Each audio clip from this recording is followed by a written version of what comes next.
how to fix lag, stuttering, and dropped frames in your OBS Studio for Windows 11. So, hey guys, welcome to this tutorial. In this tutorial, I'll be guiding you through the exact steps on how you can fix lag, or if you are facing any issues like dropped frames or stuttering of video while recording or streaming, then I'll show you how you can fix that in your OBS Studio. So the first thing that we're going to do is launch our OBS Studio, and once you have successfully launched your OBS Studio, I'll just run it in normal mode. And once you're inside your OBS Studio, if you notice any of these issues, what you can do is simply go to this file option and then click on to settings right here. And within the settings, you will see this particular windows open. So from here, you can choose the output tab. Now, within the output tab, you can see that currently the output mode is simple.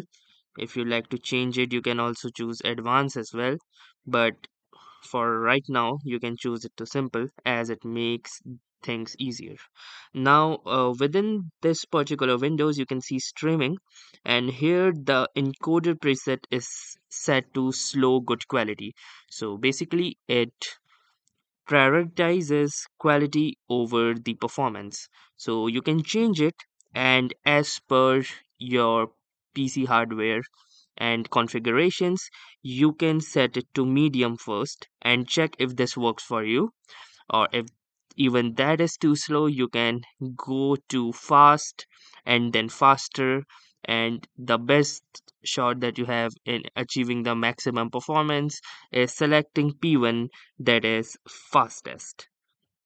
Now this is for the streaming part, whereas for the recording part, you can have this option that says recording quality.